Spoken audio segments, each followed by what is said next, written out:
just a quick review of the Gonairey decompression knee brace.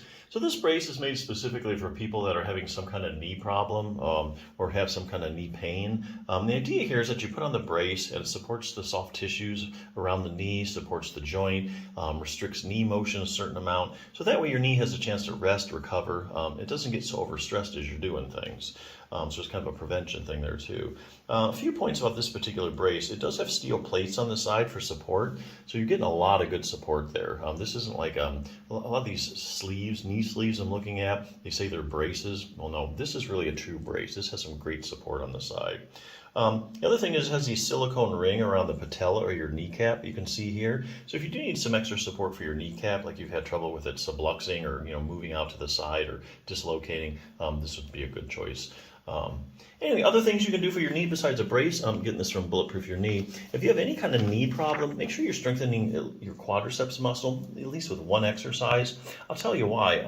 Quadriceps muscle is a big muscle on the top of your leg here. Here's your kneecap or patella for reference. It's a group of 4 individual muscles, but collectively called the quads or the quadriceps.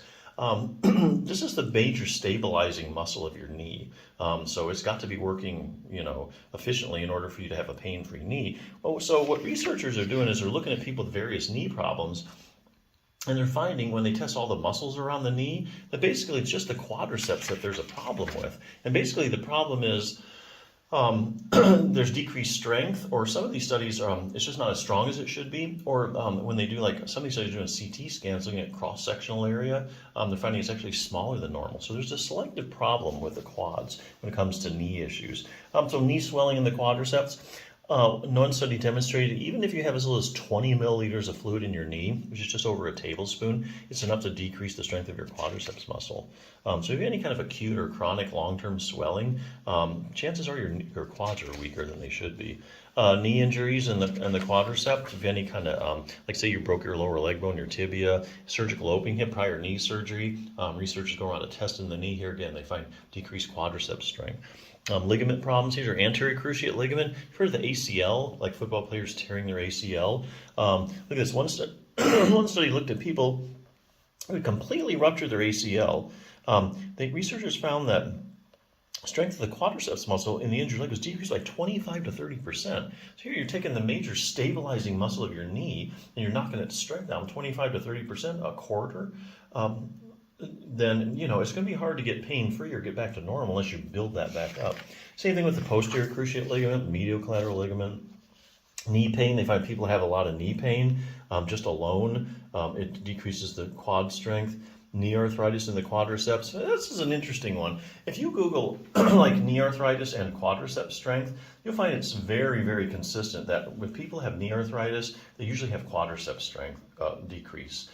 So it kind of goes hand in hand, having weak quads and knee arthritis.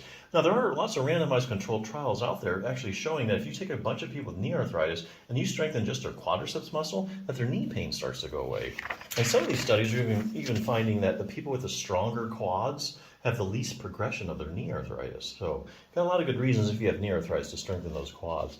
Patellofemoral pain syndrome, I mean, the list goes on and on. If you have any kind of knee problem, make sure you're doing at least one exercise for your quads. Fine-tune control over your knee. Here they're talking mainly about the hip. Now, some cases, you have really bad knee pain. There's absolutely nothing at all wrong with your knee. The problem is up here at the hip. Classic case is iliotibial band syndrome. If you take a bunch of people with iliotibial band syndrome, you test their hip muscles, find they have unusually weak hip abductors. Okay, and likewise, your hip abductors, they keep your pelvis level every time you take a step. They also help bring your leg out to the side. So here again, like with knee arthritis, randomized controlled trials showing you take people with iliotibial band syndrome and you strengthen just their hip abductors, iliotibial band syndrome starts to go away. So not interesting. Knee flexibility, we all know your knee has to be able to bend and straighten sufficiently. A lot of people don't realize that your knee actually rotates.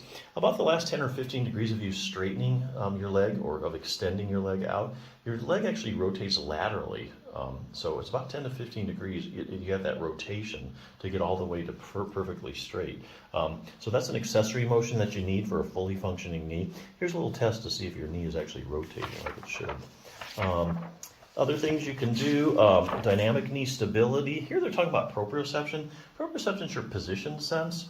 If I turn the lights on all of a sudden, you'd probably be able to tell me if your knee is bent or straight. And that's because you have receptors in the joint and the surrounding soft tissues, the muscles, that constantly give your brain feedback as to where your knee is in space. And what researchers are finding is that if they go around to people with various knee problems and they test their proprioception, it's decreased. It's not what it should be. Now, it's not like these people don't know where their knee is or anything, because you tend to have a big neurological issue for that. But when they test, it's just not normal. Like, it's not what it should be, like compared to the other leg or normal standards. So things you can improve on to get rid of your knee pain. But anyway, nothing's as quick as putting on a brace. A lot of people say they put it on and pain goes away pretty much instantly with all that support. So yeah, it's a good brace. Check it out.